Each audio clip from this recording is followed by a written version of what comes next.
पता नहीं किसने भेजा है। ये हैंडराइटिंग तो एक ही इंसान की हो सकती है।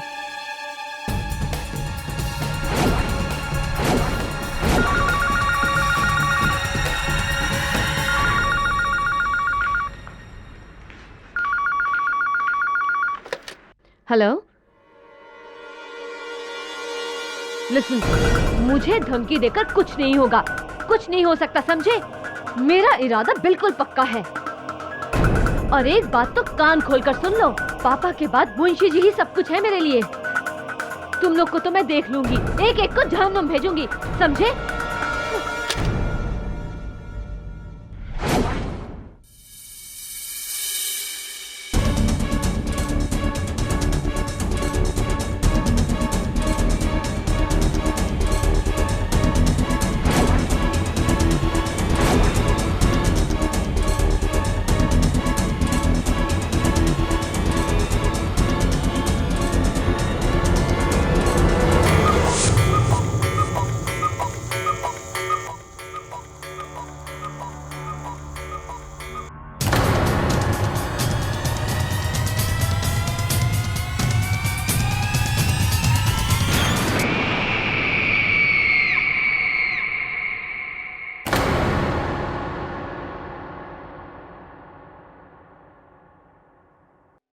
मेरी ये बात समझ में नहीं आ रही है कि रचना बेटी का खुद का परिवार होते हुए भी सब कुछ उसने आपके नाम कर दिया। सुमित्रा, मैं इस बारे में रचना से बात करूंगा। मैं उससे कहूंगा कि मुझे उसका एक पैसा भी नहीं चाहिए।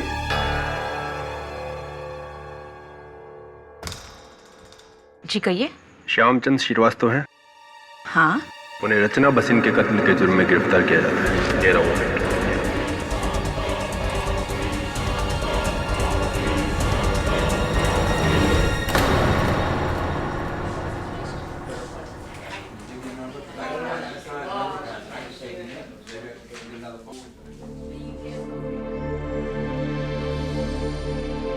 मुंशी जी,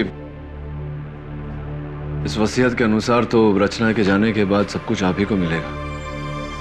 जाहिर सी बात है कि पुलिस आप पर ही शक करेगी। लेकिन मैंने कभी रचना बिटिया से किसी चीज का कोई लालच नहीं किया, बल्कि मैं तो उससे मिलकर ये कहने वाला था कि मुझे उसकी जायदाद में से कुछ नहीं चाहिए।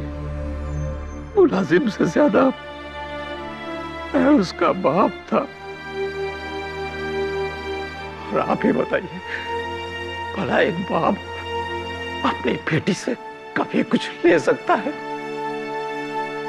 बातों का कोई फायदा नहीं है मुंशी जी, क्योंकि अदालत जज्बात नहीं सबूत देखता है मुंशी जी। लेकिन मैंने रचना बिटिया का खून नहीं किया है। मानता हूं मुंशी जी, लेकिन अदालत में ये बात साबित कैसे करें?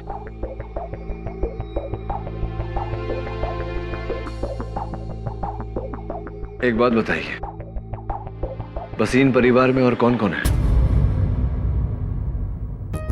5 लोग और हैं, लेकिन रचना बिटिया की उनसे कभी नहीं बनी।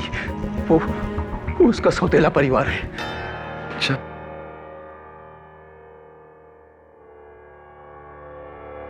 हाँ वरुण,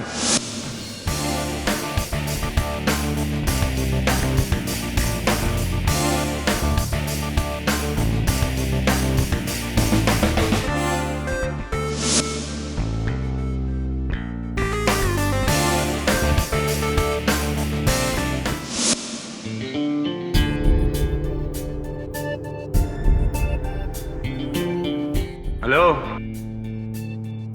आप शायद केबल टीवी कंपनी की तरफ से आए? अब जी हाँ, वो क्या है ना, पूरे एरिया में नई केबलिंग चल रही है, इसलिए पुरानी केबल लाइंस बंद हो गई है। मॉम, मेरे रूम का केबल भी काम नहीं कर रहा है। इसीलिए तो मैं आया हूँ। वो क्या है ना, नई केबल लाइंस सिर्फ नए अडाप्टर्स के साथ ही चलेगी, और ये नए अडाप्टर्स मुझे टीवी में फिट करने होंगे। तो अगर आपकी इजाज़त हो, आपकी इजाज़त हो तो मैं शुरू हो जाऊँ? अब पहले मेरे रूम का केबल ठीक करने दीजिए ना, वो मेरा फेवरेट शो आने वाला है। जल्दी करना, समझे? ओके, आपका कमरा कहाँ है?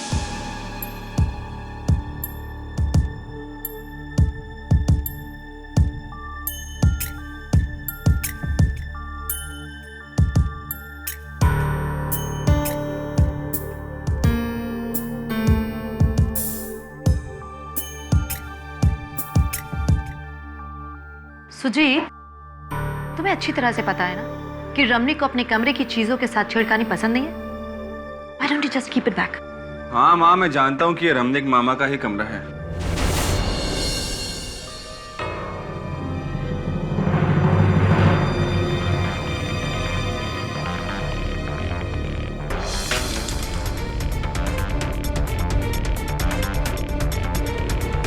हेलो मिस्टर, और कितना वक्त लगेगा? बस 5 मिनट और। जल्दी करो। 1 मिनट भैया, वो मेरे दूसरे कमरे में, मतलब दूसरे बेटे के कमरे की रूम की टीवी भी खराब है, उसको भी देख लेना। हाँ ओके मैडम।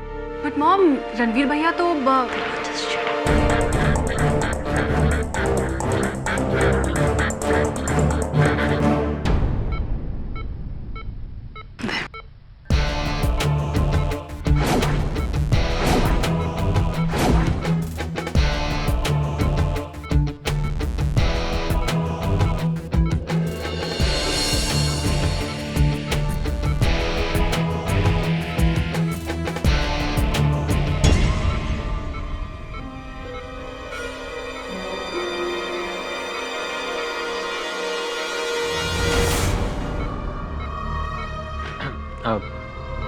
आपके बेटे को क्या हुआ है?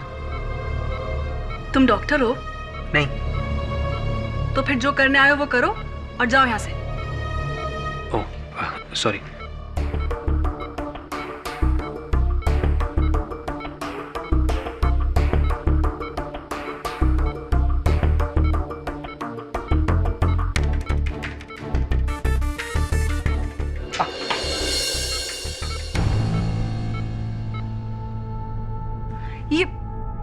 ये कैसा अनाड़ी केबल वाला है?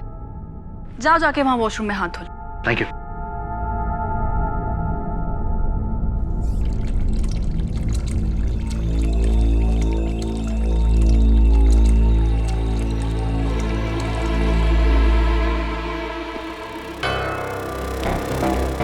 ये लो बैंडेड, और देखना बाथरूम में कहीं खून का दाग न रह जाए। या थैंक यू।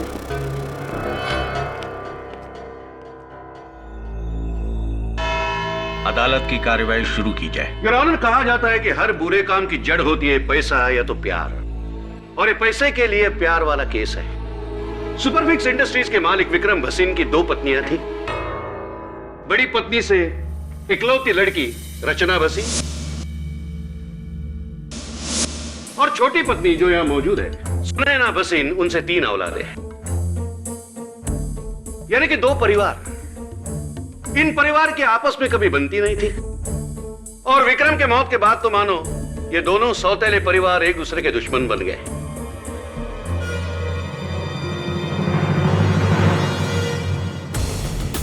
योर ऑनर, मरने से पहले विक्रम भसीन ने अपने 100 करोड़ की जायदाद अपने पहले पत्नी के नाम कर दी थी। उनकी मौत के बाद इस जायदाद की एकलौती वारिस बनी रचना भसीन। अफसोस, उनकी सौतेली मां और परिवार को कुछ नहीं मिला। इन जख्मों पे रचना ने नमक छिड़का जब उसने अपनी ये वसीयत बनाई। इस वसीयत में अपने बाद अपना सब कुछ उसने सुपरफिक्स कंपनी के सबसे पुराने मुलाजिम मुंशी श्यामचंद श्रीवास्तव जी के नाम कर दिया।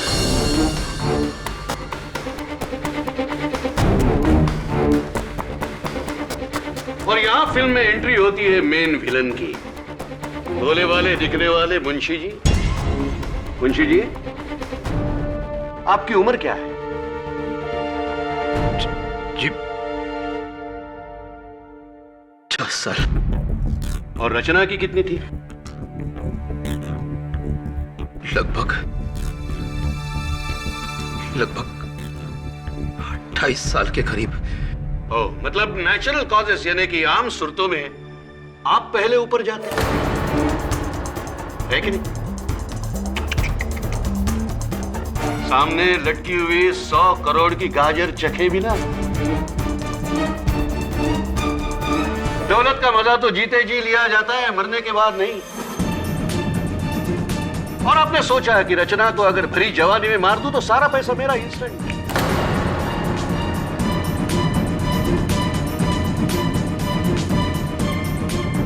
और अपनी बची कुची लाइफ में आराम ही आराम और ऐश ही ऐश। ये झूठ है जज साहब। आप मेरी पत्नी सुमित्रा से पूछ लीजिए। मैं ये वसीयत रचना को लौटाना चाहता था जज साहब। अरे जब उसके पैसे लेना मुझे गंवारा नहीं था, मैं उसकी जान कैसे ले सकता हूँ जज साहब, कैसे? जज साहब, रचना मेरे लिए मेरी बेटी समान थी। मुंशी जी, बेटी होना और बेटी समान होना इसमें काफी फर्क है। इसलिए आपने इस बेटी को सामान की तरह लुढ़का दिया, सिर्फ उन करोड़ों के लिए। Am I right? Your honour, जिस तरह मेरे प्रिय मित्र एडवोकेट राणे ने इस वसीहत की कहानी पेश करी वो काबिले तारीफ है, लेकिन दुर्भाग्यवश सिर्फ आधी ही कहानी बताई है अदालत को। I wonder why. शायद बाकी की आधी कहानी आपने मेरे लिए छोड़ी है mister Rane. Thank you very much, so kind of you. आधी बात कौन सी? बाकी की आधी कहानी कुछ इस तरह है योर ऑनर। रचना भसीन ने अपने वसीहत में ये पूरी जायदाद मुंशी श्यामचंद श्रीवास्तव जी के नाम कर दी थी, लेकिन एक शर्त पर कि अगर किसी भी कारणवश मुंशी जी इस जायदाद को संभालने में असफल रहे तो ये पूरी जायदाद, ये सारे फंड, सारी कंपनीज मिस्टर विक्रम भसीन की दूसरी पत्नी मिसेस सुनैना भसीन के नाम कर दी जाएंगी।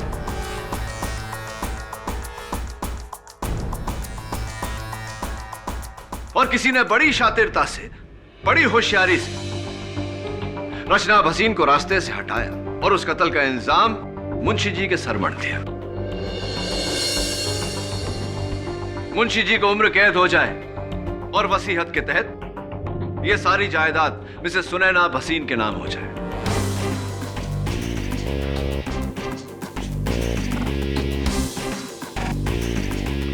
इंटरेस्टिंगली योर ऑनर, रचना भसीन के कत्ल से 2 मिनट पहले उनको एक फोन आया था। मुझे धमकी देकर कुछ नहीं होगा। सुमित्रा भसीन के परिवार से। और मुझे पूरा शक है योर ऑनर कि कातिल भी उन्हीं के परिवार का सदस्य है। जिसे तुम शक कह रहे हो केडी, वो सिर्फ एक भ्रम है। कैसे? अभी साबित कर देता हूं। वो है योर ऑनर, रचना की मौत एक लेटर बॉम्ब फटने से हुई, जिसका ट्रिगर लेटर का फ्लैप खुलने से एक्टिवेट होता था।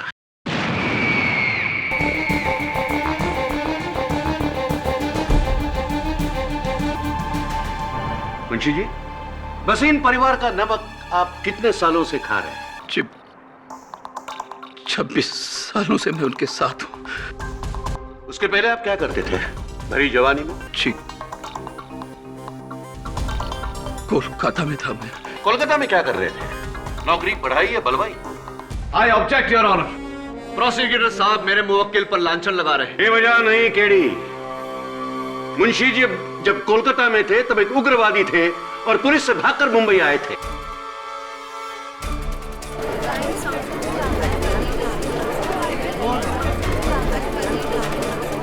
Order order. योर ऑनर, ये सही है,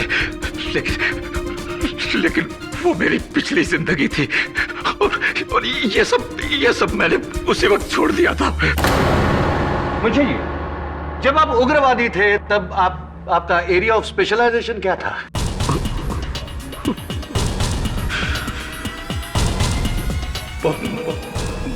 बम बनाना।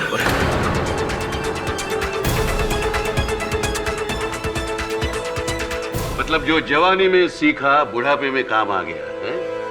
मिस्टर राणे, कोई सबूत है आपके पास कि मुंशी जी ने वो लेटर बॉम्ब बनाया था या ऐसे ही?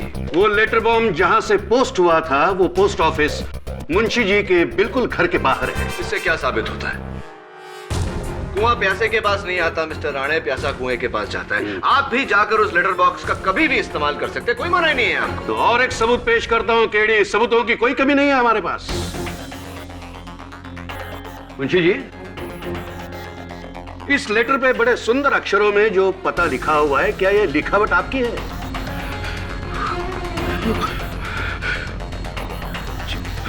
क्या यह लिखावट आपकी है? लेकिन ये मेरा योर लिखा हुआ ऑनर, नहीं है। योर ऑनर, मैं हैंड राइटिंग एक्सपर्ट को बुलाना चाहता हूँ। इजाजत है। योर ऑनर, हमने मुंशी जी का लिखा हुआ एक खत पढ़ा है और इस लेटर बॉम्ब पर लिखे गए पते की जांच की है। दोनों हैंड राइटिंग बराबर मैच करते हैं।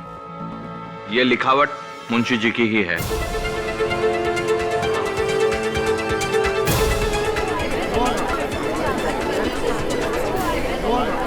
Silence please.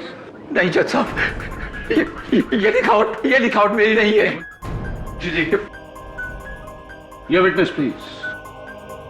Thank you mister Rane. Mister Maniktala, ये बताइए कि क्या ये मुमकिन नहीं कि किसी ने मुंशी जी की लिखावट की नकल की हो? No, I don't think so. और अगर नकल करने वाला आपकी तरह कोई हैंडराइटिंग एक्सपर्ट हो, क्या तब ये मुमकिन है? तो शायद हो सकता है, लेकिन 2 या 5% मेरे लिए काफी है। Thank you very much. Benefit of doubt. Your honour, मेरी अगली गवाह मिसेस सुनैना वसीन की सुपुत्री और रचना वसीन की सौतेली बहन मिस टीना वसीन, जो खुद एक हैंडराइटिंग एक्सपर्ट है। मिस टीना वसीन, ये बताइए कि हमने सुना है कि आपने हैंडराइटिंग और कैलीग्राफी का कोर्स किया है, क्या ये सही है? जी, मुझे बचपन से ही लिखने का बहुत शौक था। राइट। ये भी हमने सुना था कि बचपन से आप शौकिया लिखती हैं। कभी कभी अपने भाइयों के रिपोर्ट कार्ड्स पर अपने पेरेंट्स की जाली हस्ताक्षर किया करती थी। कभी कभी अपने पिताजी की लिखावट में मुंशी जी से पैसे मंगवा लेती थी आप। ये भी सही है?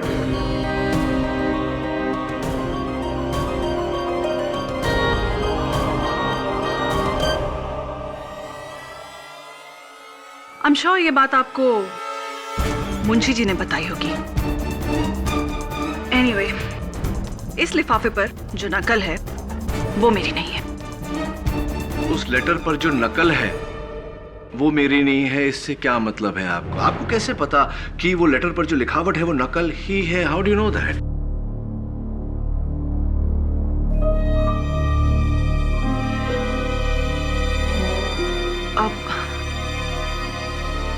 वो अभी आप ही ने थोड़ी देर पहले शायद। हाँ, थोड़ी देर पहले मैंने कहा था। 2 हफ्ते से टीना जी का हाथ टूटा हुआ है और टूटे हुए हाथ से किसी के हैंडराइटिंग की नकल तो क्या है, ओरिजिनल हैंडराइटिंग भी वो नहीं कर सकती। मिस्टर राणे, यही तो हम लोगों की प्रॉब्लम हो गई है आजकल कि हम ऊपर से जानकारी हासिल कर लेते, तह तक कोई जाता ही नहीं। वैसे आपको किसी ने बताया नहीं या आपने पूछा नहीं कि मिस टीना वसीन राइट हैंडेड है या लेफ्ट हैंडेड? चलिए मैं बता देता हूं। Your honour, Tina Vaseen left handed है, यानी कि लिखने के लिए ये अपने बाएं हाथ का इस्तेमाल करती हैं, दाएं का नहीं। Now you don't mind mister Rane, thank you. रुकावट के लिए खेद है। तो आप मेडिसिन पढ़ रही हैं। दरअसल आपके प्रोफेसर ने बताया कि आप लेफ्ट हैंडेड हैं। तो क्या आप मेडिकल कॉलेज में लेटर बॉम्ब बनाना में सिखाते हैं आजकल? जी नहीं। जी नहीं टीना जी, तो क्यों आपके इंटरनेट सर्विस प्रोवाइडर से जो रिपोर्ट हमने हासिल की है आपकी वेब हिस्ट्री के साथ, उसमें क्यों ऐसा पाया गया कि 10 मई को आपने एक वेबसाइट से लेटर बॉम्ब बनाने की विधि डाउनलोड की? May I know why miss टीना वसीन?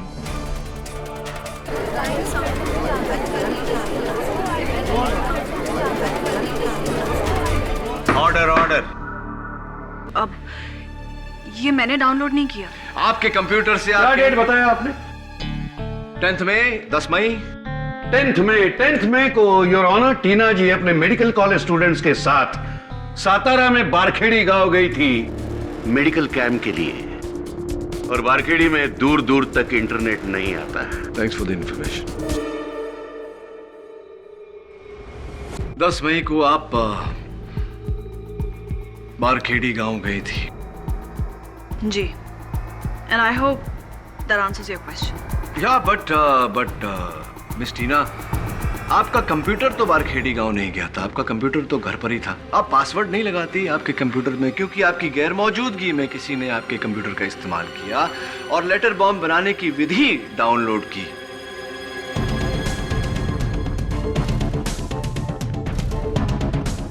किससे पूछे? आपके भाई साहब से पूछे, सुजीत भाई साहब से। मिस्टर सुजीत भसीन, अदालत को बताइए कि आप क्या करते हैं, व्यवसाय क्या है आपका? जी मैं अपने रमनिक मामा के साथ उनके फैक्ट्री में काम करता हूँ। आप अपने रमनिक मामा के साथ उनके फैक्ट्री में काम करते हैं। अदालत को यह भी बता दीजिए कि क्या बनाते हैं आप उनकी फैक्ट्री में? जी इंडस्ट्रियल ग्लू, गोंद जो मशीनों में काम आती है वो। इंडस्ट्रियल ग्लू योर ऑनर, गोंद जो मशीनों में इस्तेमाल होता है। मिस्टर वसीन, क्या ये वही ग्लू है, वही गोंद है? जी सर। ये वही गोंद है योर ऑनर, इंडस्ट्रियल ग्लू, और इसके ट्रेसेस इस लेटर बॉम्ब पर भी पाए गए। फॉरेंसिक्स की रिपोर्ट आपके टेबल पर है। लेकिन ये यहाँ कैसे आया? यही तो हम भी सोच रहे हैं मिस्टर वसीम कि ये कहां से आया। Sticky situation. कहीं ऐसा तो नहीं मिस्टर वसीम कि आप ही हैं वो जिसने इंटरनेट से पहले लेटर बॉम्ब बनाने की विधि डाउनलोड की, फिर लेटर बॉम्ब बनाया और फिर रचना को पोस्ट किया? मिस्टर पाठक, लेटर बॉम्ब रिसीव हुआ था 11 तारीख को, मतलब पोस्ट में डाला होगा 9 या 10 को। तो लेकिन 9, 10 और 11 सुजीत अपने दोस्त की शादी के लिए बंगलोर गया हुआ था योर ऑनर। शादी के ये फोटोग्राफ्स और लेटर बॉम्ब 9 और 10 को अगर पोस्ट में डाला है मुंबई के गिरगाम पोस्ट ऑफिस में, तो इसने नहीं डाला होगा क्योंकि ये 9, 10 और 11 I get the point mister Rane, ये बेंगलोर में थे। Correct. I get the point. जाहिर सी बात है योर ऑनर कि ये लेटर इन्होंने पोस्ट नहीं किया, लेकिन मेरा सवाल अब भी यहां खड़ा है कि इनकी फैक्ट्री का ग्लू इस लेटर पर कैसे आया। इनके पास तो जवाब नहीं, लेकिन मुझे पूरा यकीन है कि इनके रमनिक मामा कटघरे में आकर हमको चिपकाएंगे, बताएंगे। सर, एक तो मुझे ये नहीं समझ में आ रहा है कि लिफाफे के ऊपर ग्लू कौन और क्यों लगाएगा, और दूसरी बात, मेरे अलावा लगभग और 50 फैक्ट्रीज हैं जो इस तरह का इंडस्ट्रियल ग्लू बनाती हैं। आप उन्हें क्यों नहीं पकड़ते? पकड़ता उन्हें मैं मिस्टर खन्ना, जरूर पकड़ता अगर जायदाद के वारिस वो होते, लेकिन जायदाद के वारिस तो आपकी बहन है। अरे तो आप मेरी बहन को पकड़िए ना।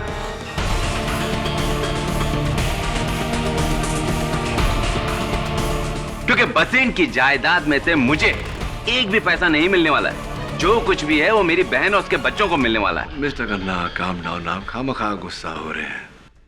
चलिए ये बताइए, आप किसी एडवोकेट सुरेश अय्यर को जानते हैं? याद नहीं? याद करिए। चलिए मैं याद दिला देता हूं। मिस्टर खन्ना, हमें एडवोकेट सुरेश अय्यर का कार्ड मिला जिसके पीछे एक तारीख और समय लिखा हुआ है, 9 मई दोपहर के 2:30। ये लिखावट को पहचानते हैं आप? जी हाँ, याद है मुझे। उस रोज मैंने उस वकील से फोन पे बात की थी क्योंकि मेरा भांजा रणवीर उससे मुलाकात करना चाहता था। क्यों? ये मैं आपको कैसे बता सकता हूँ? ये तो रणवीर आपको बता सकता है। लेकिन पिछले 3 महीनों से रणवीर कोमा में है जज साहब।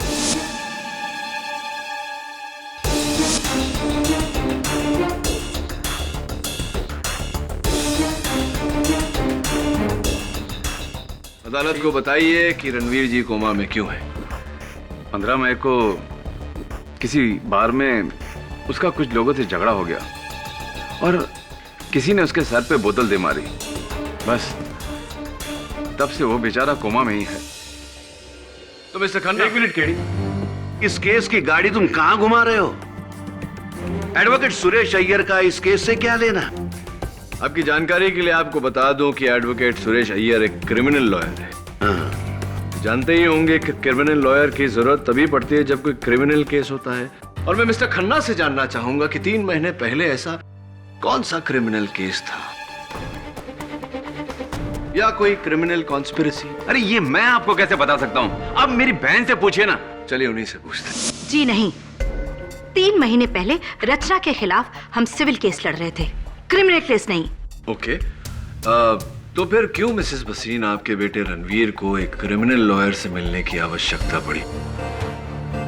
कहीं ऐसा तो नहीं कि 3 महीने बाद की कहानी वो सोच रहा हो कि कोई क्रिमिनल केस लड़ना हो, फॉर एग्जाम्पल मर्डर केस? देखिए, मुझे कुछ पता नहीं है। अगर मुझे पता होता तो मैं जरूर बताती। एक और बात मिसेस वसीम, एडवोकेट सुरेश अय्यर ही क्यों? क्योंकि वैसे मेरे सहकर्मी हैं, उनके बारे में मुझे ऐसा नहीं कहना चाहिए, वो भी अदालत में, लेकिन 100 में से 95 केसेस वो हार चुके हैं, और जो 5 जीते थे वो जाने दीजिए, उसकी बात बाद में करेंगे। वो ही क्यों, जबकि आप लोग किसी भी अच्छे लॉयर को हायर कर सकते थे। सुरेश अय्यर ही क्यों? कहीं ऐसा तो नहीं कि रणवीर साहब जानबूझकर कोई क्रिमिनल केस हारना चाहते थे? मैंने कहा ना आपसे कि मुझे कुछ पता नहीं है। क्या साबित करना चाहते हो केडी? साबित करना चाहते हो कि वो लेटर बॉम्ब परिवार में से ही किसी ने भेजा था? जी। देखो, अगर 9 और 10 तारीख को अगर वो लेटर बॉम्ब पोस्ट हुआ है तो उस दौरान सुजीत बंगलोर में था, टीना सातारा में थी, और सुनैना अपने भाई रमणीक के साथ शिरडी में। शिरडी में वो साई पैलेस होटल में ठहरी थी, जिसका ये बिल है जैसा। अब शहर में बचा कौन? रणवीर। रणवीर भसीन तो कोमा में था। अब केडी पाठक कहेंगे कि कोमा से उठकर रणवीर ने ही वो लेटर बॉम्ब पोस्ट किया है? हो सकता है?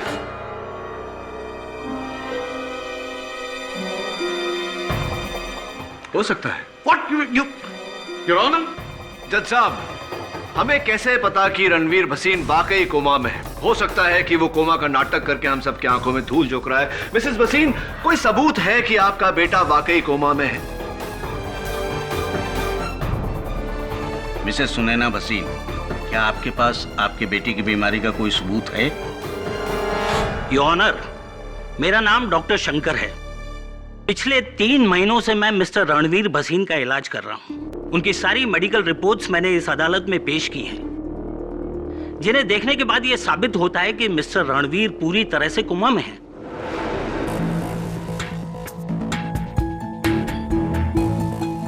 और वैसे भी 9 से 11 अगस्त तक मैं अपने नर्सिंग स्टाफ के साथ मिस्टर रणवीर के साथ था। जाहिर है मिस्टर रणवीर कोमा में थे, इसलिए वो पूरा दिन अपने बेड पे थे। मिस्टर पाठक का यह शक बेबुनियाद ही नहीं, बेवजह भी है। केडी, इन रिपोर्ट्स को देखने से साफ साबित होता है कि 10 अगस्त को जब ये लेटर बॉम्ब पोस्ट हुआ था, भसीन परिवार का कोई भी सदस्य इस शहर में नहीं था। सो आई डोंट थिंक कि अब तुम भसीन परिवार पर उंगली उठा सकते हो।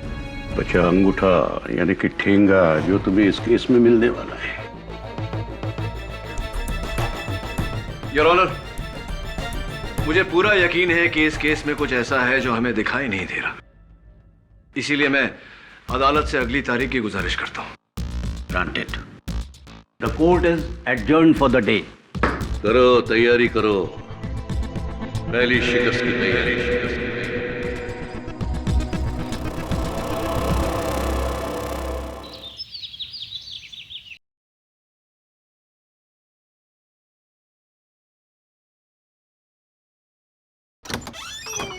Hi, Bunty. Hi, sir. Hi. Take a look at these papers. Sure.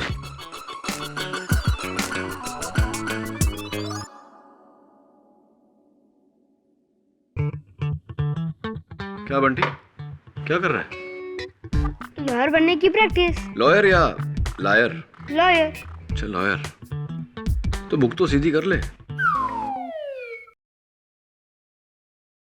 Sir,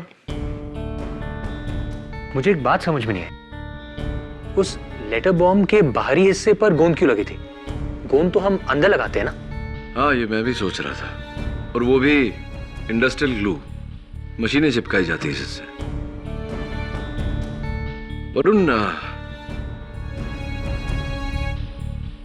Varun, इस केस से जुड़े कई सवाल हैं जिनके जवाब हमारे पास नहीं। उस लिफाफे पे गोंद का चिपका होना, क्यों रणवीर भसीन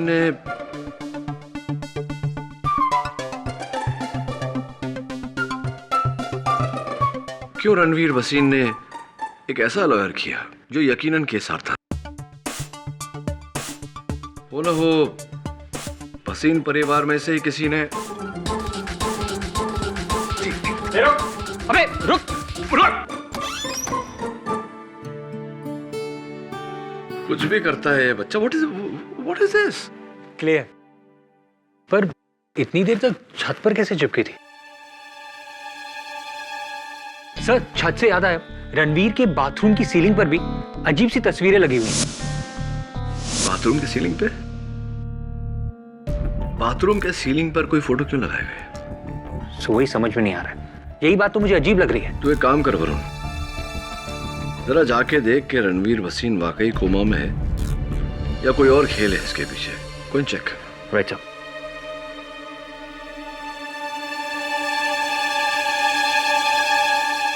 क्या तुम्हारी?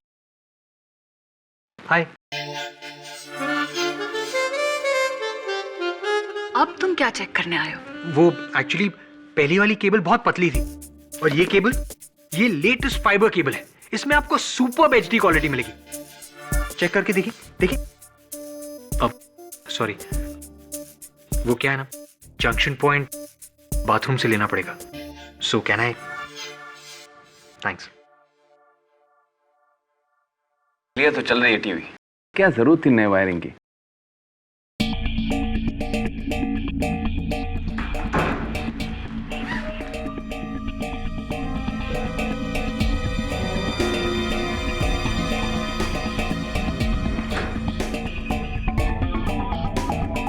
अब जंक्शन पॉइंट कहीं और से लेना होगा।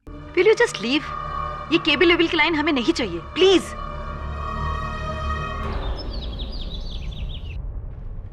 ये देखिए सर।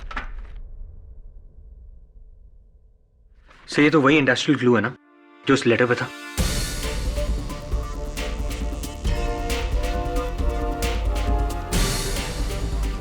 इसका मतलब क्या हो सकता है? आई डोंट नो वरुण, लेकिन कुछ तो मतलब होगा। फोटो फ्रेम इंडस्ट्रियल ग्लू से बाथरूम की सीलिंग पर चिपकाया।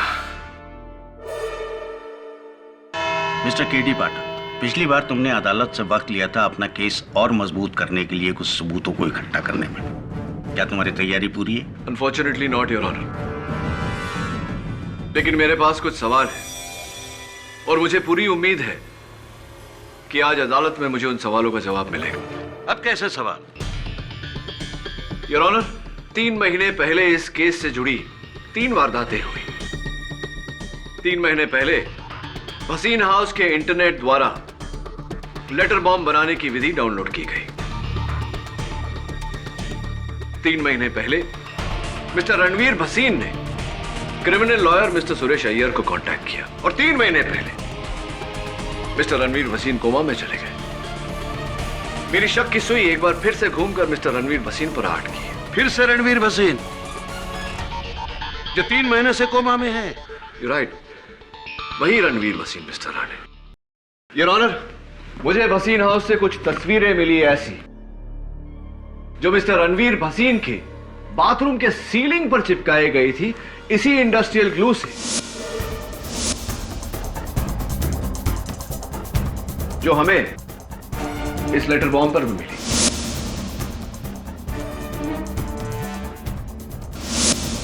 जरा सोचिए योर ऑनर, क्यों कोई अपनी बाथरूम की सीलिंग पर ऐसी तस्वीरें चिपकाएगा? मैं चाहता हूं कि उनकी माताजी मिस सुनैना भसीन आकर मुझे इस सवाल का जवाब दे। इजाजत। मिसेस भसीन, अक्सर फोटो फ्रेम्स दीवारों पर टांगे जाते हैं। अदालत आपसे जानना चाहती है कि क्यों आपके बेटे रणवीर भसीन ने वही फोटो फ्रेम्स अपने बाथरूम की सीलिंग पर लगाए थे। अजीब बात नहीं है? ये हैरत की बात आपके लिए होगी वकील साहब, लेकिन मेरे लिए नहीं। मेरा बेटा हमेशा से ही ऐसा है, जैसे अपने पैर में अलग अलग रंग के जूते पहनना, सडनली एकदम से अपने कमरे का डिजाइन चेंज कर देना, रंग बदल देना। वो दुनिया से निराला है। समझ में आती है ये बात, लेकिन फैशनेबल और डिजाइन सैवी होने का मतलब ये नहीं कि आप अपने फोटो फ्रेम्स बाथरूम की सीलिंग पर टांग दो। मेरा माना कि अजीब हरकत है तो क्या उसके लिए जेल भेजोगे उसे? आखिर क्या क्या साबित करना चाहते हो वकील? योर ऑनर, कुछ है ऐसा जिस पर हाल फिलहाल मैं अपनी उंगली नहीं रख पा रहा। लेकिन जैसे इस बात का पता चल गया, मैं मेरा शक सबके सामने रख दूंगा। कैसा शक? यही कि रणवीर भसीन ने कोमा की हालत में वो लेटर बॉम्ब पोस्ट किया। यही कि रणवीर भसीन ने कोमा की हालत में वो लेटर बॉम्ब पोस्ट किया।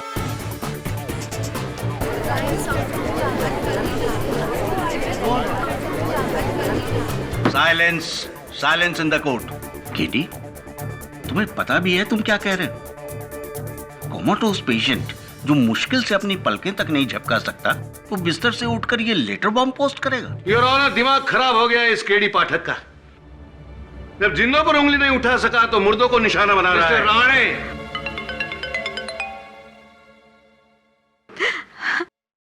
मेरा बेटा ठीक हो गया जज साहब। मेरे बेटे को होश आ गया, वो कोमा से बाहर आ गया। हाँ जज साहब, मेरा बेटा ठीक हो गया।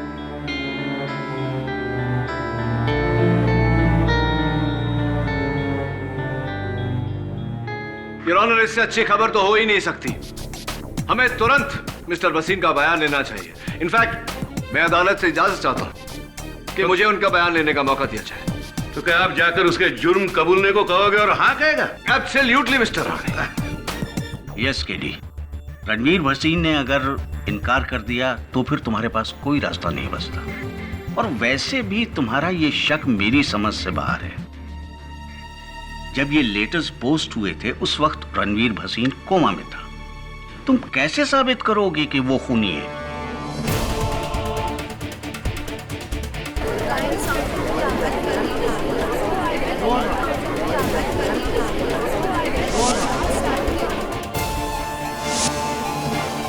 इतनी देर तक छत पर कैसे चिपकी थी?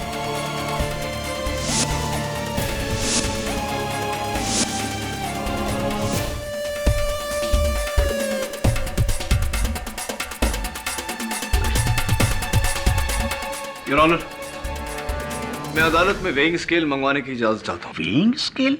लो, अभी नहीं, इंसाफ का तराजू चाहिए। लाकर दे दो इन्हें। Permission granted.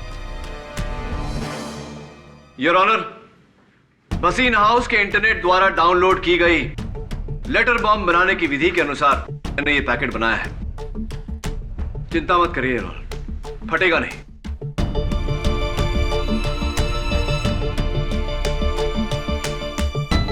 $52 ग्राम, 52 ग्राम। अब ये फोटो फ्रेम योर ऑनर, जो मिस्टर रणवीर भसीन ने अपने बाथरूम की छत पर चिपकाई थी। 52 ग्राम। केडी, तुम इस पहेली को सुलझाने के बजाय और उलझाते जा रहे हो। इस एक्सपेरिमेंट से क्या साबित होता है? योर ऑनर, इस केस में आगे कुछ साबित किए बिना मैं आपको इकबाल जुर्म देना चाहता हूं। लेकिन इसके लिए जरूरी है कि हम तुरंत रणवीर के पास जाएं, इससे पहले कि कोई और वहां पहुंचे। Please your honour.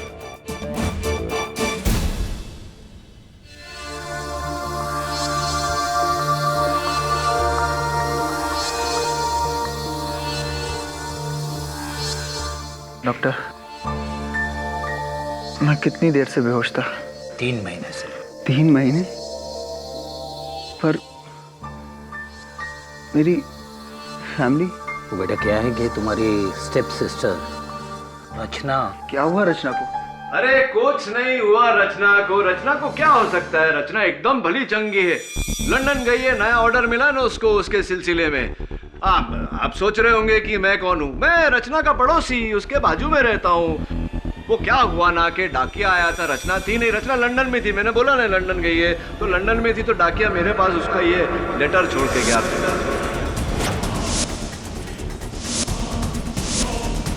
फिर मुझे खुशखबर मिली कि आपको होश आ गया, इसलिए मैंने सोचा आपके पास आ जाता हूँ। हाल भी पूछ लेता हूँ और बता भी देता हूँ कि लेटर आया था, और पढ़ के सुना भी देता हूँ कि क्या लेटर आया। अरे क्या कर रहे हैं आप? बम है उसमें, फट जाएगा। डॉक्टर प्लीज बोलो नहीं उसे। मिस्टर रणवीर भसीन, इस लेटर में बम नहीं, सच था जो बाहर आ गया। योर ऑनर, आइए। ये हमारे जज साहब हैं रणवीर। जरा इन्हें बताइए कि जब 3 महीने आप कोमा में थे, आपको कैसे पता कि उस लेटर में बॉम्ब था? तो इसका मतलब ये कोमा में नहीं था?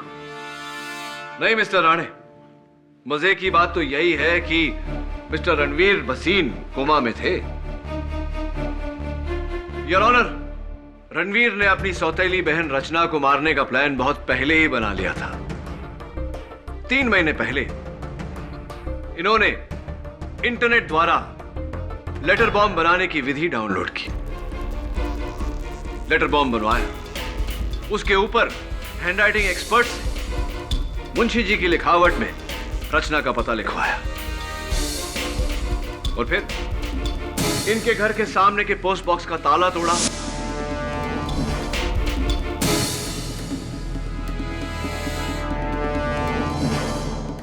इंडस्ट्रियल ग्लू से उस लेटर बॉम्ब को पोस्ट बॉक्स के अंदर ऊपरी हिस्से में चिपका दिया।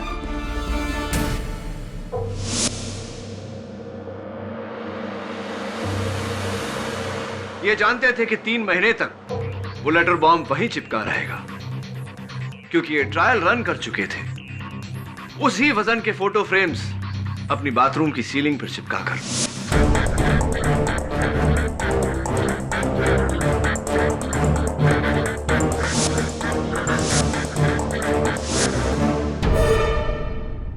और 3 महीने बाद योर ऑनर, उस लेटर बॉम्ब पर लगे इंडस्ट्रियल ग्लू का असर जब खत्म हुआ, वो लेटर पोस्ट बॉक्स के अंदर गिरा और पोस्टमैन ने उसे रचना के घर डिलीवर कर दिया। एक मिनट केडी, तुम्हारा मतलब है रणवीर ने वो लेटर बॉम्ब अगस्त में नहीं, मई महीने में पोस्ट बॉक्स में डाला? जी। और खुद को 3 महीने कोमा में भेज दिया ताकि इल्जाम उन पर ना है? हाँ केडी, इल्जाम से बचने के लिए कोमा में जाने का खतरा कौन मोल लेगा? योर ऑनर, हुआ ये था कि इनका कोमा में जाना, मैं चाहता हूं कि ये खुद अपनी जुबानी अपनी कहानी अदालत को सुनाए। सुनाइए। मेरा इरादा कोमा में जाने का नहीं था। मैं तो सिर्फ 3 महीने के लिए जेल जाना चाहता था, ताकि जब ये लेटर बॉम्ब रचना को मिले तो कोई मुझ पर इल्जाम ना लगा सके। इसीलिए उस दिन बार में मैंने झगड़ा भी किया और एक ऐसे कमजोर वकील को अपॉइंट किया जो किसी भी हाल में मुझे जेल से निकालने में नाकामयाब रहता। आपके मित्र एडवोकेट सुरेश अय्यर की बात कर रहे हैं। लेकिन उस दिन बार में किसी ने मेरे ही सर पर बोतल दे मारी और मैं कोमा में चला गया। राइट। और फिर जाने अनजाने में आपका यह प्लान और भी तगड़ा हो गया और भी मजबूत हो गया। राइट। इस मुंशी को मैंने रचना के खून में फंसाया है ताकि वो सारी जायदाद, हमारा हक मेरी मां को मिल सके, हमें मिल सके।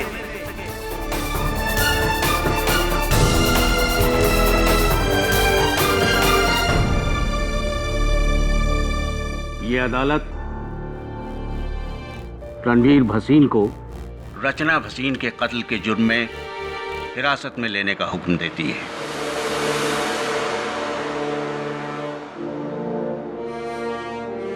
और मुंशी श्यामचंद श्रीवास्तव को इस इल्जाम से बाइज्जत बरी करती है। The case is closed. अरे मिस्टर राणे, एक बात तो आपसे कहना भूल ही गया। वो हाल ही में महाराष्ट्र टूरिज्म ने मुझे एक ब्रोशर भेजा था। कोल्हापुर के पास में एक बहुत सुंदर सी जगह है। मैं तो कहता हूँ मिस्टर राणे के बदले की भावना छोड़िए और रिटायर होने की सोचिए। Thanks for the advice. Not sure. पक्का ना? Very sure. Okay okay. Munshi ji, बहुत बहुत बधाई हो। बेटे, तुम्हारा बहुत बहुत शुक्रिया। कैसी बातें कर रहे हैं, नीचे करिए। हाँ बेटा, तुम जैसी औलाद हर माँ बाप को मिले। तुम्हारे पिता को तो बहुत गर्व होगा। जहां तक मुझे याद है, उन्हें सिर्फ खुद पर गर्व है। कई वर्ष हो गए हम संपर्क में नहीं। लेकिन बेटा कब तक? क्या पता, जब तक वक्त और हालात एक बार फिर से हमें आमने सामने नहीं खड़ा करता।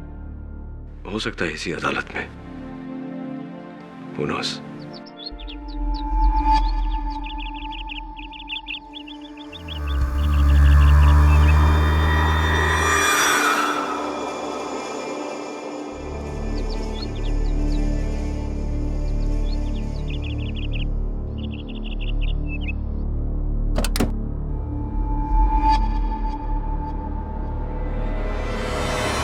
संजय बस, अब तुम मेरी बर्दाश्त की हद से बाहर निकल चुके हो। मैं तुम्हारी अय्याशियों से तंग आ चुकी हूँ। संजय!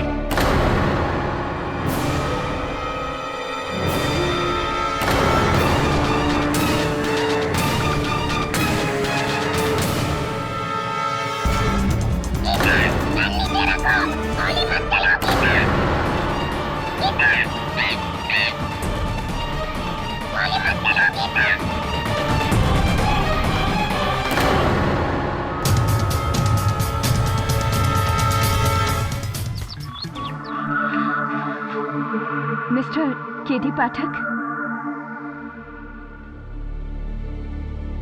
जी कहिए।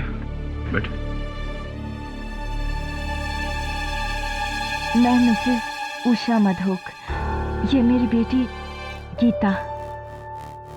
बहुत जल्द इस पर अपने सौतेले पिता के कत्ल का इल्जाम लगने वाला है।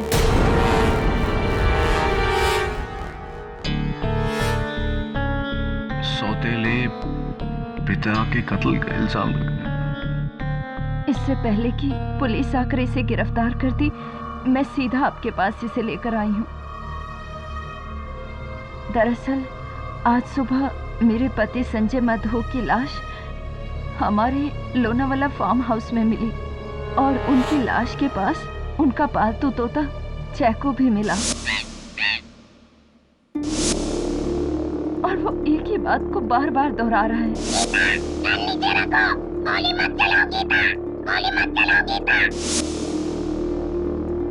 केडी सर, मैंने मिस्टर मधोक को नहीं मारा है। एक मिनट। एक तोता कह रहा है कि इन्होंने कत्ल किया है, इसलिए आप? जी हाँ। देखिए मिसेस मधोक, तोते की गवाही अदालत नहीं मानती। अगर आपकी बेटी बेगुनाह है तो मैं बचा लूंगा। आइए इंस्पेक्टर दवे, आइए। ये लड़की बेगुनाह नहीं है। ये रहा अरेस्ट वारंट।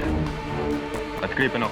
एक मिनट दवे, एक तोते के बयान के आधार पर तुम इस लड़की को अरेस्ट करो?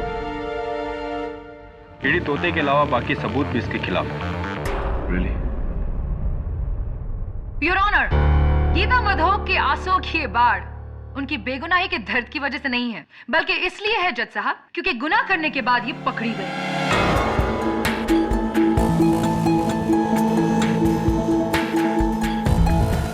मिस्टर संजय मधोक एक बिजनेस टाइकून थे जिन्होंने 2 तलाकों के बाद की अपनी तीसरी शादी मिस उषा मिश्रा से, जो कि वहां बैठी हैं। अब वो खुद एक डिवोर्सी हैं, जिनकी पहली शादी से उनकी एक बेटी है, मिस गीता मिश्रा।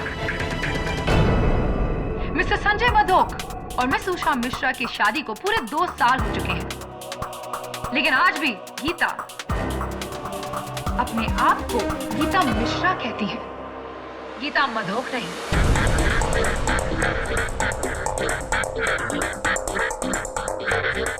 मिस्टर संजय मधोक सौतेले थे, लेकिन थे तो आपके पिता। क्या बुलाते थे आप उन्हें प्यार से? पापा, डैडी, पॉप्स, व्हाट? जी मैं उन्हें मिस्टर मधोक ही कहती थी। क्यों? क्या वो आपके दिल में पिता की भावना नहीं जगा सके? जी नहीं। मेरी माँ ने भले ही उन्हें अपना पति माना हो, लेकिन मैंने उन्हें अपना पिता कभी नहीं समझा। इनफैक्ट आपने तो हमेशा से उन्हें अपना दुश्मन समझा, am I right? दुश्मन तो हम थे उनके। उस आदमी ने मेरी और मेरी माँ की जिंदगी झांडूम बना दी थी। अपने अंगूठे के नीचे रखता था बात बात पर शक करना, और अगर किसी ने कुछ कह दिया ना तो बस मार कुटाई शुरू। जल्लाद था वो आदमी, जल्लाद।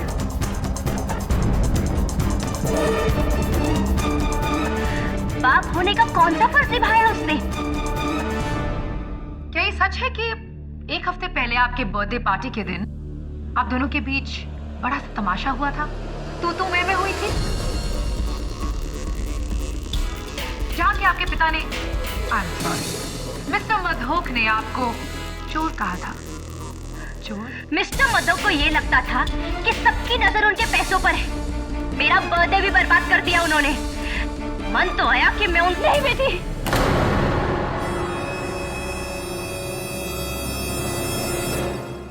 नहीं मिसेस मधोक, इस तारों से सुलगते ज्वालामुखी को आप कब तक शांत रख सकती हैं? एक ना एक दिन तो इसे फटना ही था, और जिस दिन वो फटा उस दिन निकली एक गोली जो सीधा मिस्टर मधोक के सीने को चीरकर बुझाने चली मिस गीता के इंतकाम के प्यास को। क्या बात है मिस केसवानी, क्या बात है, मजा आ गया। आपकी बातों को सुनकर ऐसा लगा कि आप किसी रहस्यमय फिल्म की पटकथा लिख रही हैं। आई एम सीरियस केडी, इस लड़की ने मिस्टर मधोक का कत्ल किया है। लोनावला में उनके फार्म हाउस जाकर उन पर गोली चलाई है। Cold blooded murder. या राइट। तो इस कोल्ड ब्लडेड मर्डर का कोई सबूत है आपके पास? कोई गवाह? आई मीन उस तोते के अलावा? हाँ? इस केस में एक तोता भी है मिस केसवानी? जी योर ऑनर, तोता भी है।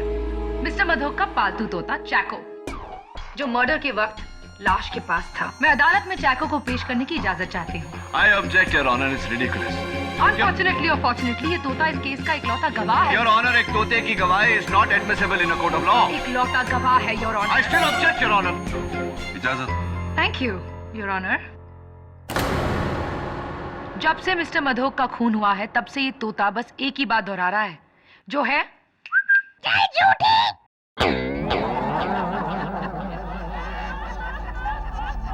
Order order. चैक, बोलो, गीता ने क्या किया? गीता, गोली मत चलाओ गीता।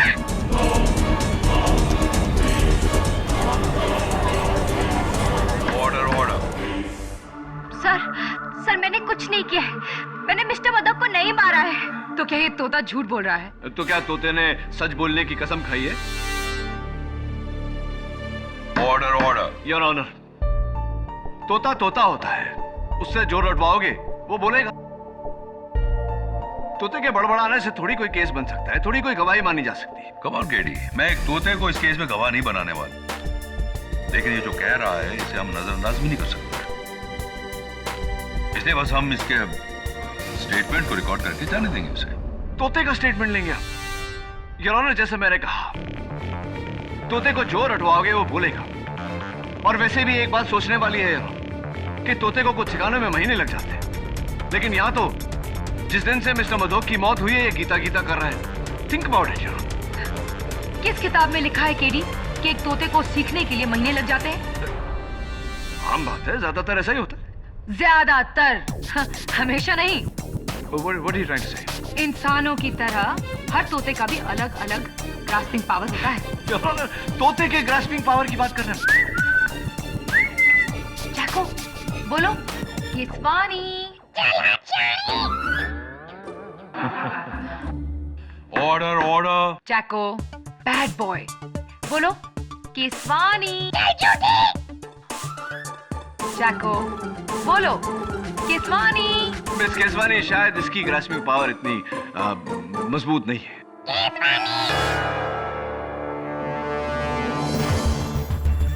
महीने कह रहे थे ना तुम? कितना वक्त लगा केडी? 40 seconds.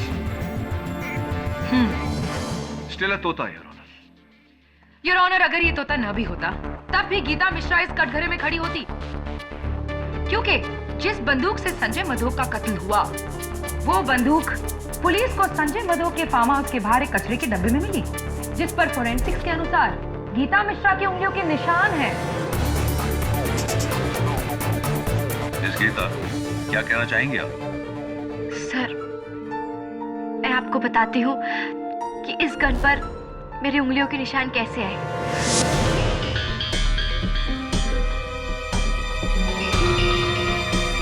उस दिन मैं मिस्टर मधोक से मिलने सुबह फार्म हाउस गई थी, लेकिन डोरबेल बजाने के बावजूद उन्होंने दरवाजा नहीं खोला।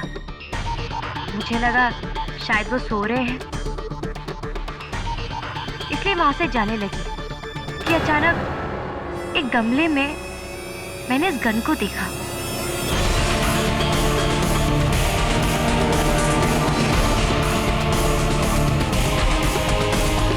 मुझे लगा कि शायद ये मिस्टर मधोक की गन है।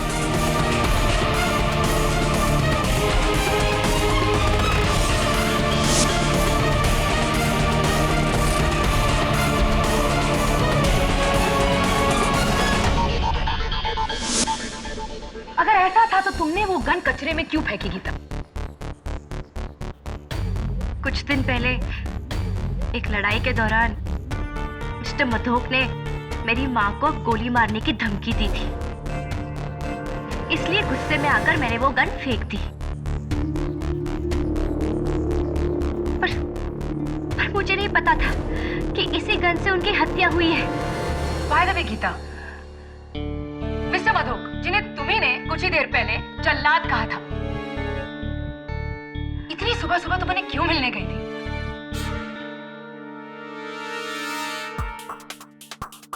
वो मिस्टर मधोक को ऐसा लग रहा था कि मैंने उनकी कंपनी से पैसों की फेरबदल की है और वो पुलिस को बुलाने वाले थे। उनकी इसी गलतफहमी को दूर करने में वहां पर गई थी। कितने पैसों की फेरबदल गीता? वो कुछ 8 करोड़ की।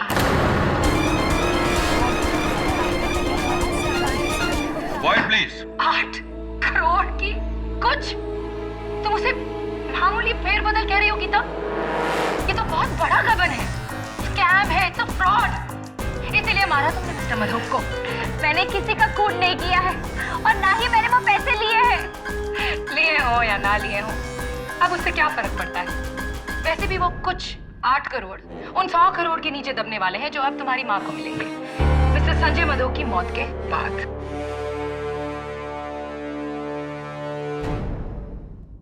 डिफेंस।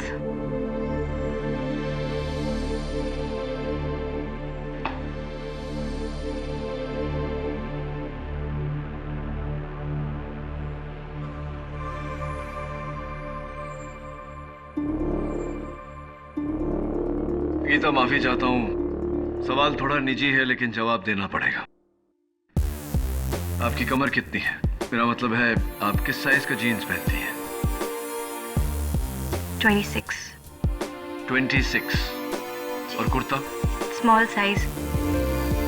क्या ये कपड़े आपके हैं? जरा बताइए। नहीं, ये कपड़े मेरे नहीं हैं। कभी आपने इन कपड़ों को पहले देखा? जी मैंने नहीं देखे। योर ऑनर, ये कपड़े मिस्टर संजय मधोक के फार्म हाउस के बेडरूम की अलमारी से पाए गए हैं। ये गीता के नहीं है क्योंकि ये इनकी साइज से बड़े हैं। ये मिसेस उषा मधोक के नहीं है क्योंकि ये उनकी साइज से छोटे हैं। यानी कि किसी तीसरी औरत के। योर ऑनर, ये कपड़े मिस्टर संजय मधोक की पड़ोसन मिस बालाकृष्णन की है, जिन्हें मैं कटघरे में बुलाने की इजाजत चाहता हूं।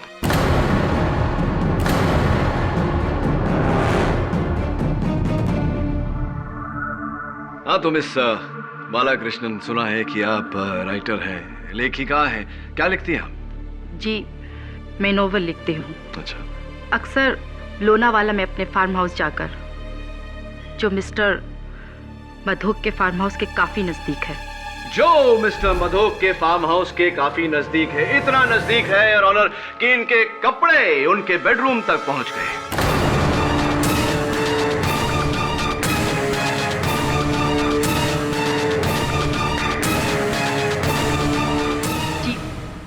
ये कपड़े मेरे नहीं हैं। ये कपड़े आपके नहीं हैं? ताज्जुब की बात है मिस बालाकृष्णन, क्योंकि आपके कपड़ों पर जो लॉन्ड्री का टैग लगा हुआ है, SM लॉन्ड्री, इनके मालिक का ये कहना है कि ये जी, ये कपड़े मेरे हैं।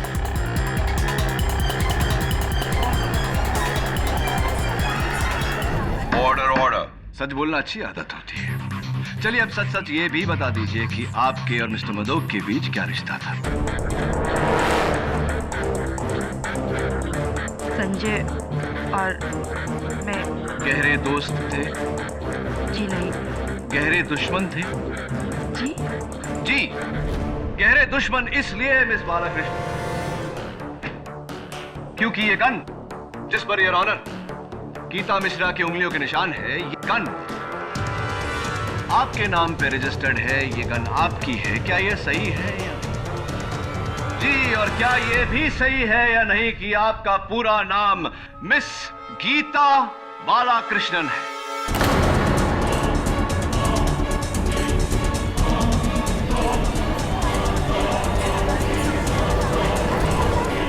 Order order.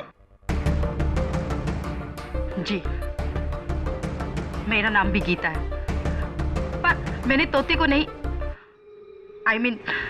मैंने संजय मधोक को नहीं मारा। गन नीचे रखो गीता, गोली मत चलाओ गीता।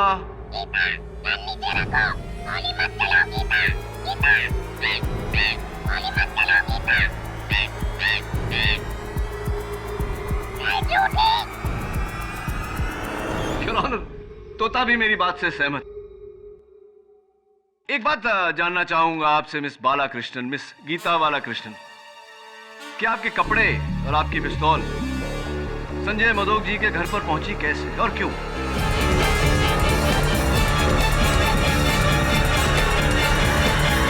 जी, संजय और मेरे बीच अफेयर चल रहा था, इसलिए।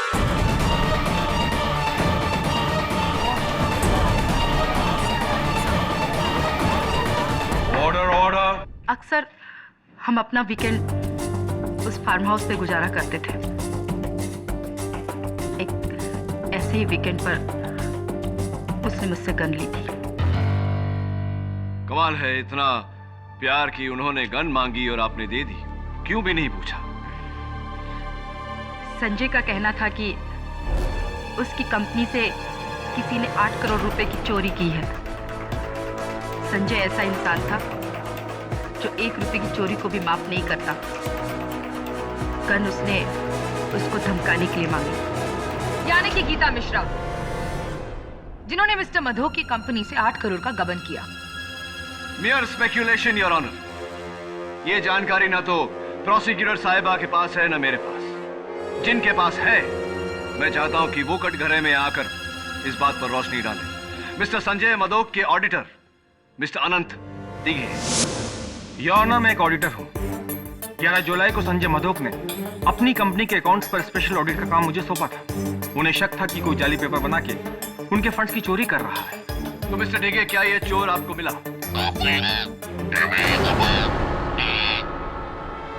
सॉरी, मैं पूछ रहा था कि क्या ये चोर आपको मिला? जी, 1.5 महीने की कोशिश के बाद वो 8 करोड़ का गबन करने वाला हमें मिल ही गया। गीता मिश्रा? जी नहीं, मिस्टर ब्रिज कोटियाल।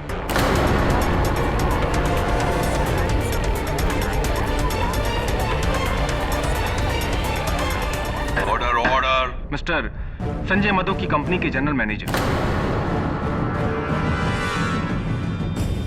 तो मिस्टर डिगे, क्या आपने मिस्टर मधोक को इत्तला की इस बारे में? जी, इस बारे में मैंने उन्हें उनके कत्ल की रात फैक्स भेजा था, लेकिन फैक्स पढ़ने से पहले ही शायद उनकी मौत हो गई थी। इसका मतलब योर ऑनर कि मिस्टर संजय मधोक का गीता मिश्रा पर शक करना गलत था। थैंक यू मिस्टर डिगे, आप जा सकते हैं। मैं बुलाना चाहूंगा मिस्टर संजय मधोक के general manager mister bridge Kotriyal को। मैं मानता हूं वो सारे पैसों की चोरी और अकाउंट का फेरबदल मैंने ही किया था, लेकिन मैंने मिस्टर मधोक को नहीं मारा, जैसा मैंने मिस्टर मधोक को नहीं मारा।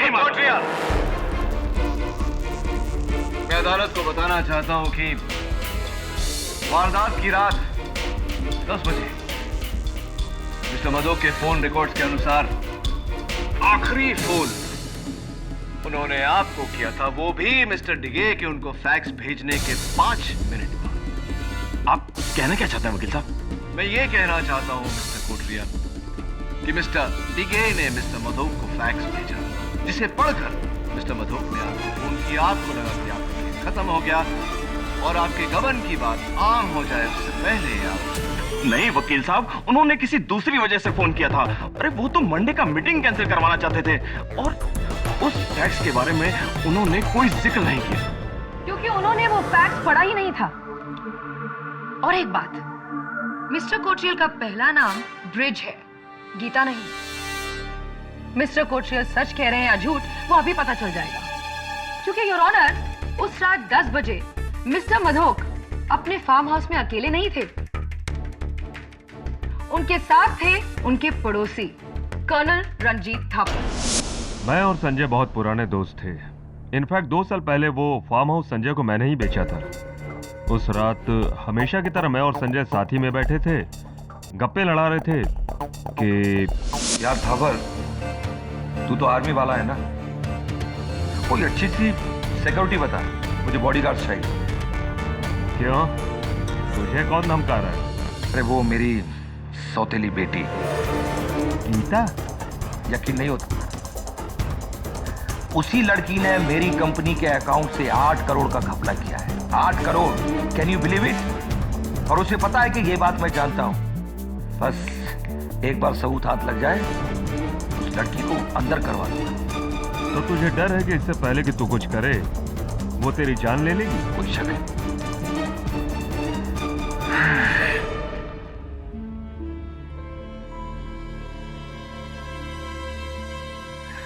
हेलो कोटरियाल, वो मेरी मंडे वाली मीटिंग कैंसिल कर दो। ओके। तो मिस्टर मधोक को तब भी ये गलतफहमी थी कि गीता मिश्रा ने ही गबन किया है। जी मुझे लगता नहीं कि संजय ने फैक्स देखा हो।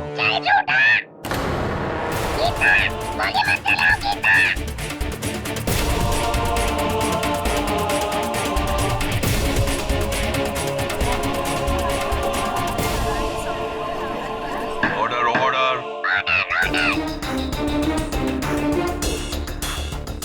योर ऑनर, बंदूक पर उंगलियों के निशान, गवाहों के बयान और तोते का बार बार गीता गीता कहना, ये सब यही साबित करता है कि गीता मिश्रा ने ही कत्ल किया है।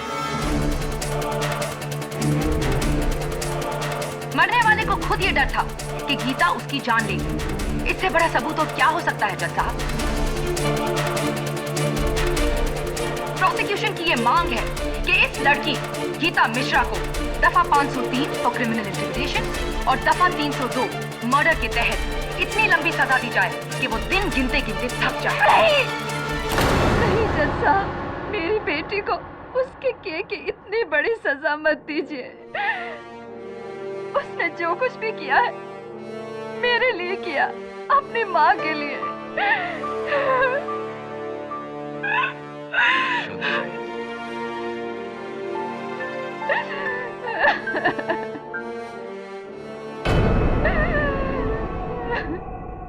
मिसेस मधोक, क्या आपको सचमुच ऐसा लगता है कि गीता ने वो कत्ल किया है? नहीं, लेकिन जिस तरह से हालात थे मुझे लगा शायद मेरी बेटी ने। देखिए मिसेस मधोक, आपने अदालत में जो किया, भरी अदालत में जज के सामने, कुल मिला के आपने केस प्रोसिक्यूशन को जितवा दिया, अपनी बेटी को सजा सुना दी आपने। आई एम सॉरी, लेकिन मैं डर गई थी। इस तरह की भाषा कौन कौन सिखाता है सर? पता नहीं, मैंने तो इसे कभी अपने पास नहीं रखा है, लेकिन ये गीता से काफी घुला मिला हुआ है।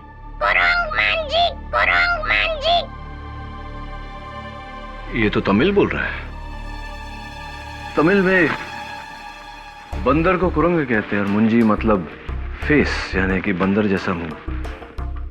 मिसेस मधोक, आपके घर में कोई है जो तमिल बोलता है, आप या गीता या कोई और? जी नहीं। अच्छा, तो फिर इसने तमिल बोलना कहाँ से सीखा?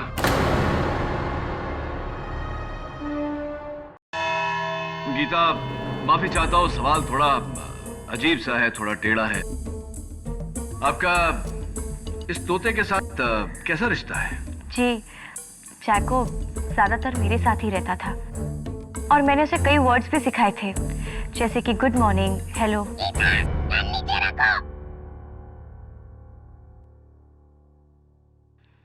और कुछ गीता?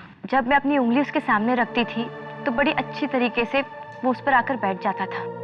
यानी कि आप और चैको के बीच इतनी दोस्ती थी कि वो आकर आपकी उंगली पर बैठ जाता था। योर ऑनर, मैं चाहता हूं कि इन्हें मौका दिया जाए कि ये वहां जाकर अपनी बात का प्रदर्शन कर सके। इजाजत है।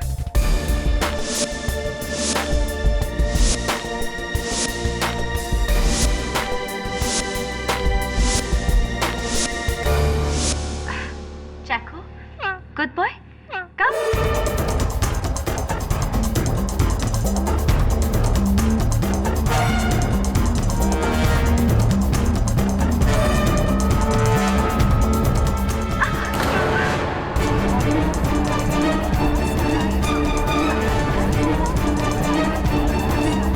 Order order. इसने ऐसा कभी नहीं किया। इसलिए क्या कीता? क्योंकि वो जानता है कि तुम ही कातिल हो। बिल्कुल गलत सोच है आपकी प्रोसिक्यूटर साहब। मैं allow me to explain. Geeta, आप आइए।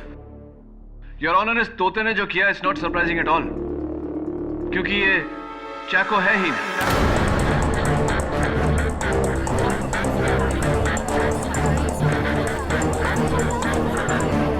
Quiet, please. व्हाट? हाँ, ये चैको है ही नहीं। चैको की तरह दिखने वाला कोई दूसरा तोता है। योर ऑनर, जरा सोचिए, कुछ ही दिनों में इस तोते का शब्दकोश ही नहीं, व्यवहार भी बदल गया। जिसे ये सिखाया गया है, गीता गन नीचे रखो, गीता गोली मत चलाओ, ये गाली देता है, अलग भाषा में बात करता है। इट्स वेरी ऑब्वियस कि ये चैको नहीं, इसके रूप का कोई और तोता है। Very impressive. वैसे इस बात का क्या सबूत है तुम्हारे पास, केरी? योर ऑनर, इस तोते को अलेक्जेंडर तोता कहा जाता है और इस तोते के डीलर्स मुंबई में बहुत कम है। मैंने पता करवाया है कि पिछले दिनों में कितने लोगों ने अलेक्जेंडर तोते खरीदे। तो क्या पता लगा? दुर्भाग्यवश अभी तक तो कुछ पता नहीं चला यार, लेकिन बहुत जल्दी पता चलता है। मुझे कुछ अंदाजा है कि ये तोता किसका है।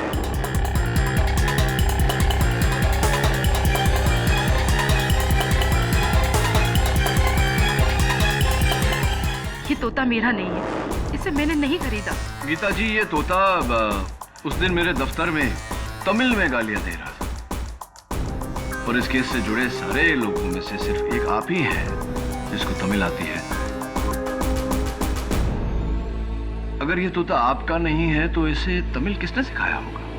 और गीता कृष्णन ने तोते को ये भी सिखा दिया, गन नीचे रखो गीता, गोली मत चलाओ गीता, ताकि आगे चलकर तोता उसे ही अदालत में फंसा सके।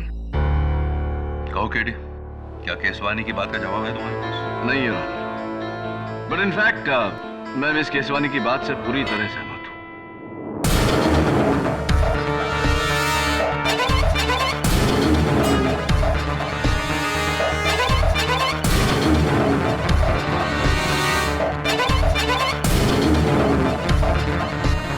योर ऑनर, इस तोते के डैडी यानी कि अप्पा मिल गए हैं। आपकी इजाजत हो तो मैं उन्हें कटघरे में बुलाना चाहता हूँ। वणकम सर, वणकम। मेरा नाम मुत्तू है। क्राफर्ड मार्केट में मेरा बिट का दुकान है। ये तोता राजू मेरा दुकान से खरीदा था 2 महीने का पहले। तो इस तोते की मेरा मतलब है इस तोते की बिक्री की कोई रसीद, कोई बिल साथ में लाए हैं? है ना सर, लाया है। ये देखिए।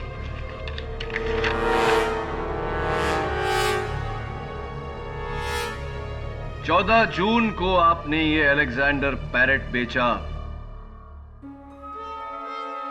मिस्टर ब्रिज कोटरियाल को, योर ऑनर।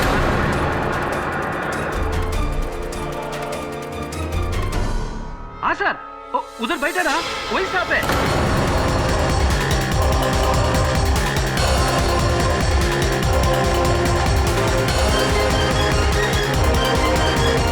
उसने तोता खरीदा। हाँ सर, उसको एक दूसरे तोते का एक साथ कॉपी चाहिए था।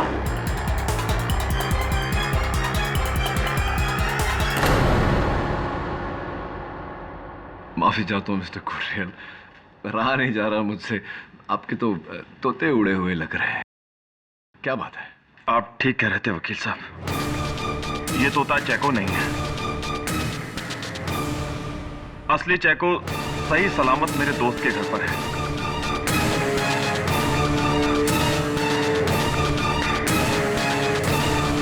ये तोता मैंने मार्केट से खरीदा था और बहुत मुश्किल से इसे मैंने गीता के खिलाफ बोलना सिखाया था।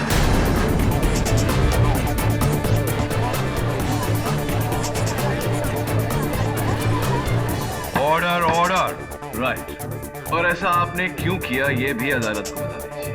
जैसे कि आप सब लोग जानते हैं कि मैंने मिस्टर मधोक की कंपनी से 8 करोड़ का गबन किया था, इसलिए इससे पहले कि मिस्टर मधोक मुझे पकड़ते मैंने उन्हें जान से मारने का प्लान बनाया।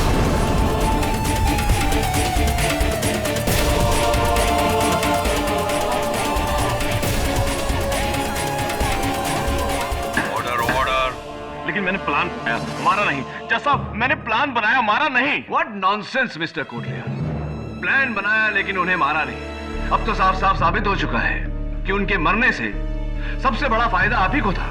सब मैं मानता हूँ मुझे फायदा था, लेकिन फिर भी मैंने उन्हें नहीं मारा। देखिए मैं आपको ठीक ठीक बताता हूँ कि हुआ क्या था। उस रात को ठीक 10 बजे मुझे मिस्टर मधोक का फोन है। हेलो कोटरियाल, मेरे फार्म हाउस पहुंचो फौरन, अभी और इसी वक्त। उस फोन से मुझे अंदाजा हो गया था उस ऑडिटर से मेरे खिलाफ मिस्टर मधोक को सारे सबूत मिल गए होंगे। मैं बहुत डर गया था। मैंने सोचा कि अब मेरी खैर नहीं। मैंने अपनी रिवॉल्वर उठाई और मैंने उस तोते को साथ लिया और मैं मिस्टर मधोक के फार्म हाउस पर पहुंच गया। और जब मैं वहां पर पहुंचा तो मैंने देखा कि फार्म हाउस का दरवाजा खुला हुआ है। Mister Madhok, mister Madhok. और अंदर सोफे पर मिस्टर मधोक की लाश। मैंने करीब से देखा तो पता चला कि उन्हें किसी ने गोली से मारा था।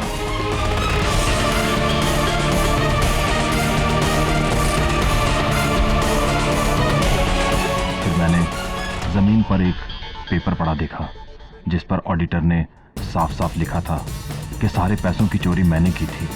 उस वक्त तो मैंने वो फैक्स चुरा लिया, लेकिन घबरा गया कि कल को ऑडिटर अदालत में कह देगा कि चोरी मैंने की तो सब समझेंगे कि कत्ल भी मैंने किया। इसलिए ज़रूरी था कि मर्डर ना करते हुए भी मैं अपने आप को बचाऊं। इसलिए मैंने तोते बदले ताकि मुझ पर इल्ज़ाम आने से पहले गीता पर जाता और जैको को लेकर मैं वहां से भाग गया। माय गॉड, इतना बड़ा धोखा और अब तक हम इस बेचारी मासूम लड़की को दोषी ठहरा रहे थे, जबकि सारी साजिश तुमने की थी। मैं मानता हूँ सब कुछ मैंने किया, लेकिन मैंने खून नहीं किया। Shut up! तुम्ही ने मारा है मिस्टर मधोक को, और अब जब पकड़े गए हो तो बात बदल रहे हो। तुम एक बार हमें धोखा दे सकते हो, बार बार नहीं। योर ऑनर, इस आदमी को दफा 406, दफा 302 और दफा 503। एक मिनट, ये क्या कर रही हैं? क्या हुआ केडी? मैं तो तुम्हारी मदद कर रही हूँ, तुम्हारे मुवक्किल को बचाकर इस केस में इंसाफ कर रही हूँ। लेकिन एक बेगुनाह को बचाकर दूसरे बेगुनाह को सजा देना, ये कहाँ का इंसाफ है? कैसा इंसाफ है?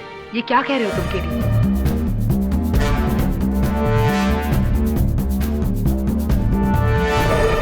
केडी, तुम्हें लगता है कि मिस्टर कोटरियाल सच बोल रहे हैं? मुझे लगता नहीं योर ऑनर, पूरा यकीन है कि मिस्टर कोटरियाल सच बोल रहे हैं।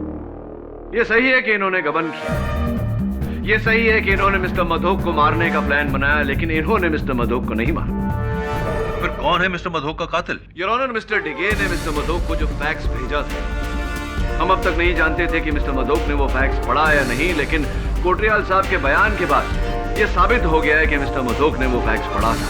सीक्वेंस ऑफ इवेंट्स में इसका मतलब ये हुआ कि रात 10 बजे तक मिस्टर मधोक को पता चल गया था कि गबन मिस्टर कोटरियाल ने किया है।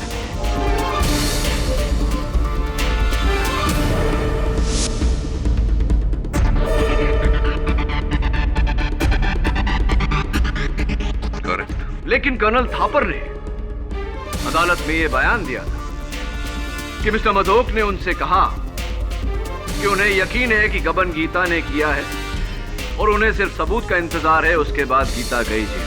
बस एक बार सबूत हाथ लग जाए उस लड़की को अंदर करवा दूंगा। Obviously your honour, colonel Thapar ने झूठ बोला था। मैं उन्हें कटघरे में बुलाकर पूछना चाहता हूं कि उन्होंने झूठ क्यों बोला।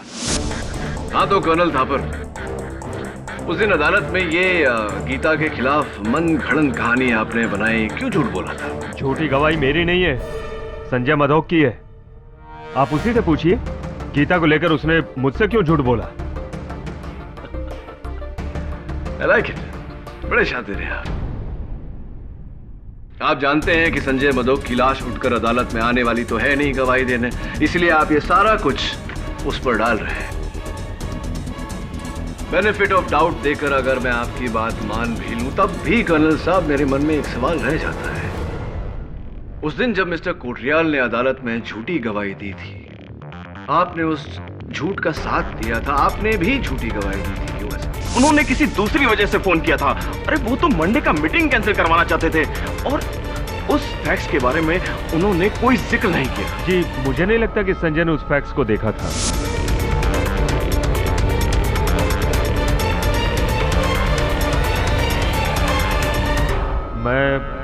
मैं भी गीता को फंसाना चाहता था।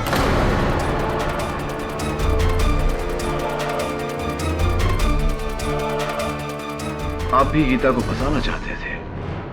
कर्नल साहब, मिस्टर कोटरियाल गीता को फंसाना चाहते थे, ये बात तो समझ में आई, लेकिन आप क्यों फंसाना चाहते थे? कहीं ऐसा तो नहीं कि संजय मधोक का कत्ल गीता के सर पर डाल के आप खुद बचना चाहते थे?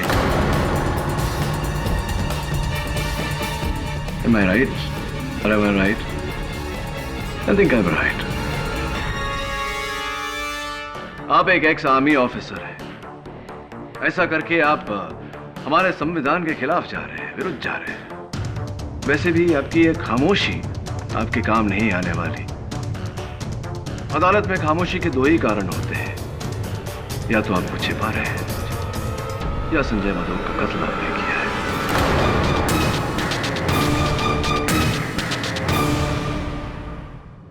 मैं वो एक गलती थी।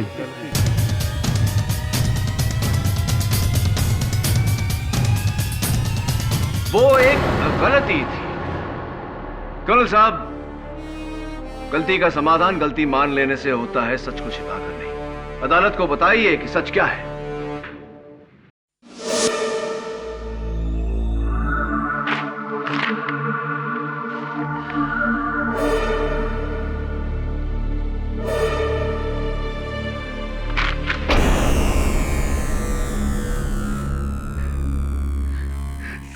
साले चोर है, चोर। जहां देखो वही साले पीठ में खंजर भोंकने वाले चोर। हेलो कोटरियाल, फिर फार्म हाउस पहुंचो फौरन, अभी और इसी वक्त। क्या बात है संजय, इतने गुस्से में क्यों हो? जिससे देखो वही मेरा पैसा छीनना चाहता है। अपनों के नाम पर दुश्मनों से घिरा हूं मैं, दुश्मनों। कलयुग का जमाना है मेरे दोस्त। ये मत भूलो कि तुम भी उसी कलयुग का हिस्सा हो थापर। दोस्ती के नाम पर तुमने भी मुझे धोखा दिया है। फार्म हाउस के नाम पर मार्केट प्राइस से दुगनी रेट में बेचा है तुमने मुझे। क्या आप पागल जैसी बातें कर रहे हो? ये फार्म हाउस मैंने तुम्हें मार्केट रेट में बेचा है, बल्कि बेस्ट प्राइस में। बेस्ट प्राइस तुम्हारे लिए होगा, बेस्ट प्राइस मेरे लिए नहीं। दोस्त बनकर तुमने एक फार्म हाउस के नाम पर खंडर बेचा है, खंडर टूटा फूटा। अफसोस था पर कि तुम भी औरों की तरह एक चोर निकले। हाउ डेयर यू संजय, जबान पे लगाम दो, वरना क्या क्या करने का वरना? अरे पैसा तो तूने छीन ही लिया, अब क्या मेरी जान लेगा? क्या करेगा तू वरना? लेकिन नीचे रखो, पता नहीं जीने दूंगा।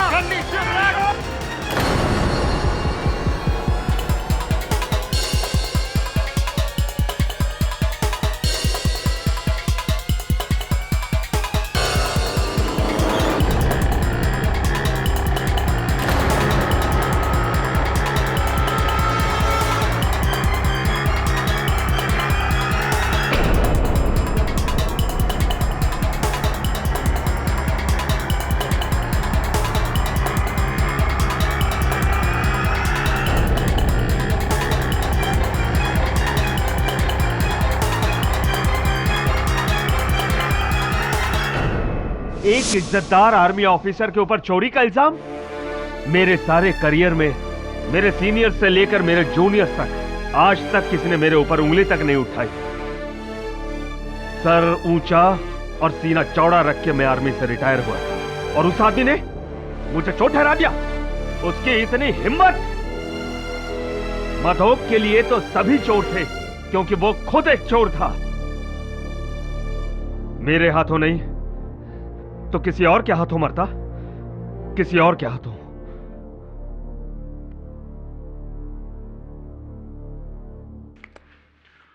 ये अदालत संजय मधोक की हत्या के लिए कर्नल थापर को दोषी पाते हुए उन्हें गिरफ्तार करने का हुक्म देती है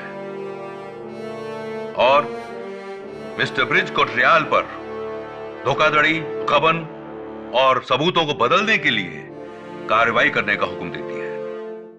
मिस गीता मिश्रा को इस केस में बेकसूर पाते हुए उन्हें बाइज्जत बरी करती है। The case is closed. Congratulations, Katie. Well deserved. बेटी, आजादी बहुत बहुत मुबारक हो। Thank you KD. एक माँ होकर मेरा अपनी बेटी पर से विश्वास उठ गया था, लेकिन तुमने अपना विश्वास नहीं छोड़ा। केडी पाठक का सत्य पे से विश्वास कैसे उठ सकता है?